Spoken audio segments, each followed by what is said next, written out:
They'll try and start this drive in the air. Buying time to his left. That's complete to the receiver, Thielen. Good yardage after the catch. Is that play good for 30 and a first? And that might be exactly what they needed to wake up this home crowd. They haven't given them much to cheer for so far, and never underestimate the effect the home crowd with you can have on a game. The throw over the middle taken in. 10 yards on the pickup there, and it'll be second down. That was a nicely run slant route, and what the receiver's trying to do is make the defender think he's going upfield for a deeper... Under a heavy rush, and down he goes. Zadarius Smith coming in hard there on the blitz, and he gets him 7 yards behind the line of scrimmage. The amount of sacks that they've absorbed in this game is absolutely extraordinary. Let's just face it. This offensive line, flat out, cannot handle this pass rush. It's been demonstrated time and time again.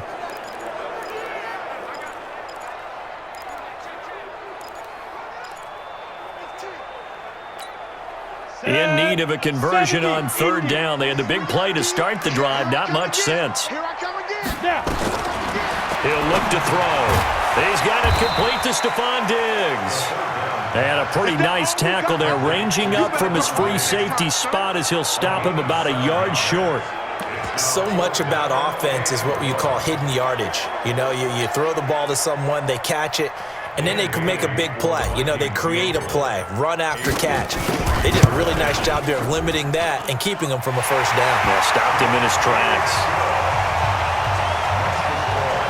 These kickers now, it used to be that a 50-plus yarder was cause for celebration. Now, seemingly automatic. Yeah, isn't it funny? When we prepare for a game, when you look at the backgrounds of these kickers,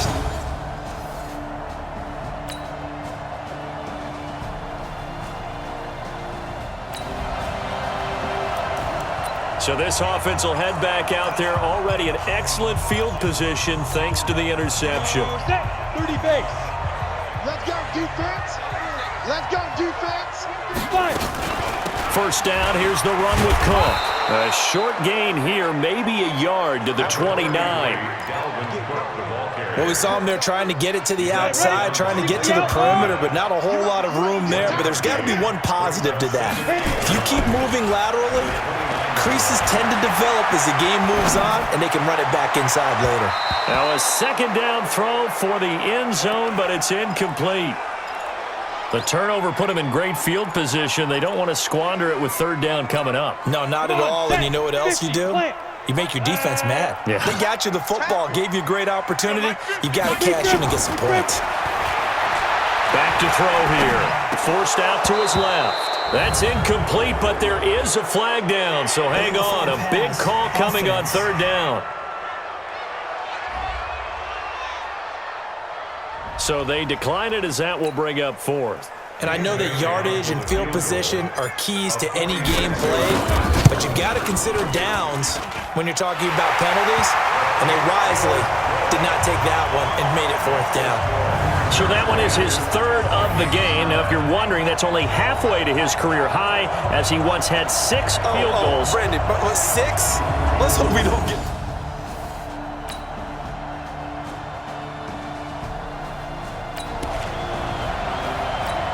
So now this offense will take over, and they will have the football at their own 20-yard line. Watch out, watch out, watch out, watch out. They'll come out throwing here to start the drive. Being chased out left. Dancing to his left. And that'll be incomplete. We do have a penalty flag down, however. Let's see what that's about. So he was past the line of scrimmage when he threw it. And as they say, that's a no-no. Got to be able to understand where you are on the field and not cross the line before throwing the ball downfield. Now, meanwhile, here's a second down throw that's knocked away and incomplete. Tremont Williams there to break that one up. The Vikings on third down. They've only converted once in 4 tries. This will be 3rd and 15. Now the Packers give him nowhere to go, and they bring him down. Preston Smith able to get him down behind the line of scrimmage, and it will be 4th down. I'm starting to feel for that quarterback back there. I mean, you know me.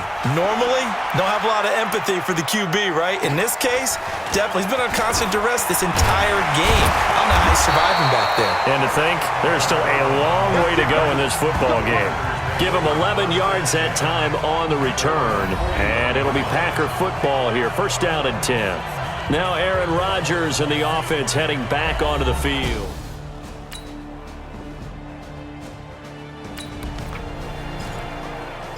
Now following the field goal, what can this offense do? We're about to find out.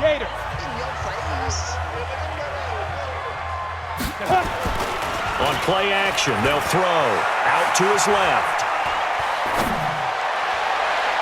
And it's knocked away and incomplete. Blake Martinez, the linebacker, was there in coverage to disrupt. CD, with that incompletion, let's talk AFC playoff picture. I think you and I agree that if you put together any sort of power rankings, we'd put Baltimore #1, certainly in the AFC. But you look ahead to the playoffs getting started on January 4th. Who do you see as their main competitor for that Lamar Hunt trophy?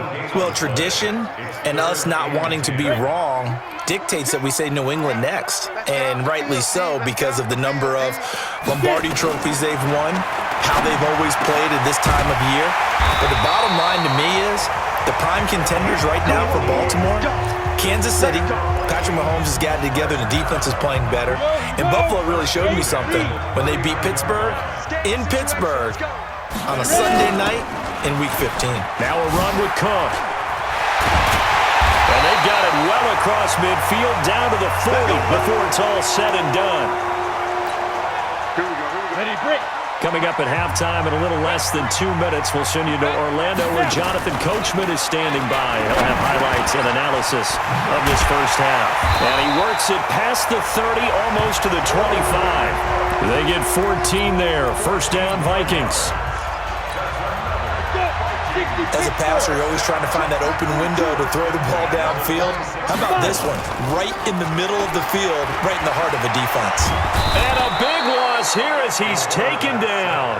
Zadarius Smith, his 2nd sack of the night. I'm starting to wonder if this offensive line just simply doesn't like him. I mean, they've given up 6 sacks in this game. He's had nowhere to go, nowhere to run, and obviously nowhere to hide. And all those sacks in the first half, this is just complete domination. He turned that into a nice gain, gets him 8 yards closer for 3rd down. 7th play of this drive coming up, but a long way to go on 3rd down. They'll look to throw. Steps away to his left. Throw left side on target to Thielen. The Packers going to use one of their timeouts as it'll come with 36 ticks to go in half number 1. Bailey's kick is good. And they take the lead here by 2, 12-10. So the drive stalls out inside the 15-yard line, but they do get 3. And I've talked with enough players nowadays that when they have these types of kicks, that no one...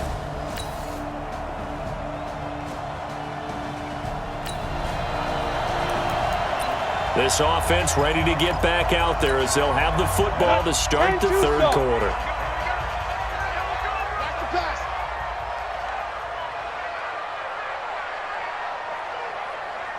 Spy. X3. 218. Chopper. Light. Let go. They're going to look to throw. It's complete to Diggs. And they're able to get this one across the 35. It's a gain of 11 as the Vikings pick up the 1st. If you're going to blitz, likely going to leave you in man coverage with this guy, and that is less than ideal. It is because just about any offense that has an elite receiver, if you blitz and have him in man coverage, you're going to him, even if he has an elite defender on him, because he usually knows where the ball is before the defender does. Exit. Go. 2nd and 9 now. Buying time to his left. And that's going to be incomplete. A lot of contact, no call, and it's 3rd down. We've seen good cover skills on display throughout this game, really from both teams. And there's another nice example there of them making it difficult to complete a pass.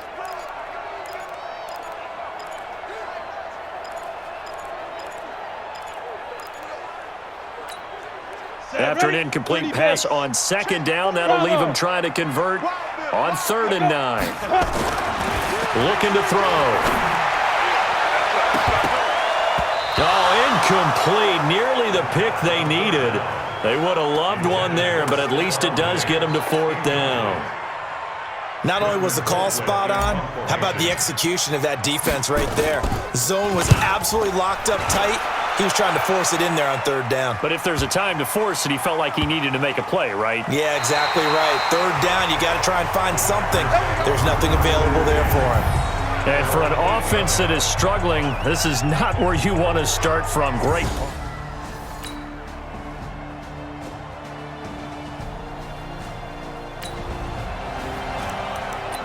So the football will be at the 25-yard line as this offense gets set to take over.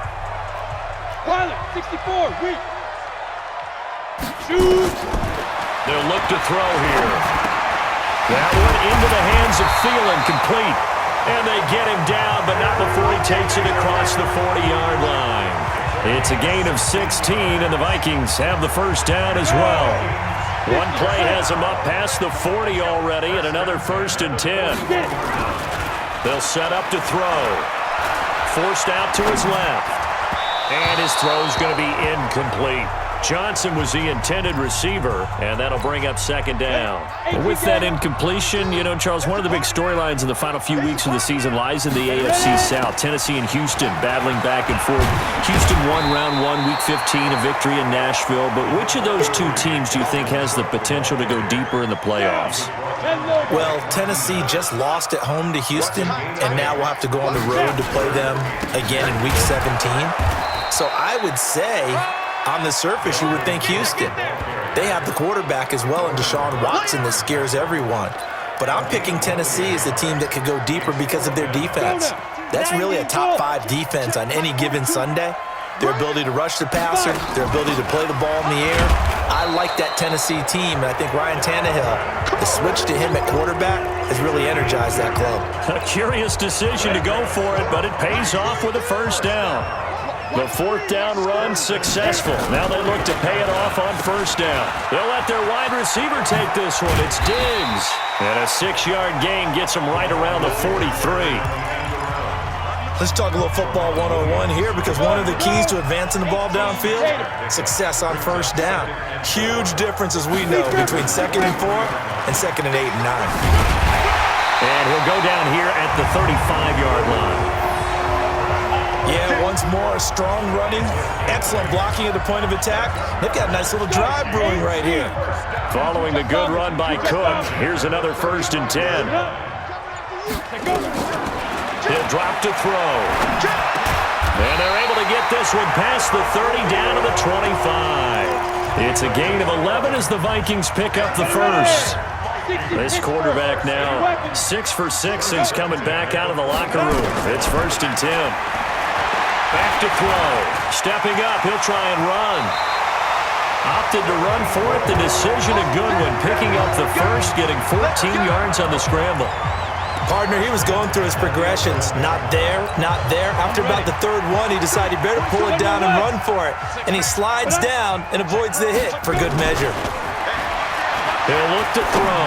Being chased, and he'll get into the end zone. Touchdown, Minnesota. An 11-yard touchdown. And the Vikings have taken the lead. That's one of those long drives where not only do you score, but you really tire out the defense, too. That's a great point, because now they've been on the field for a long time. Them going to the bench, trying to...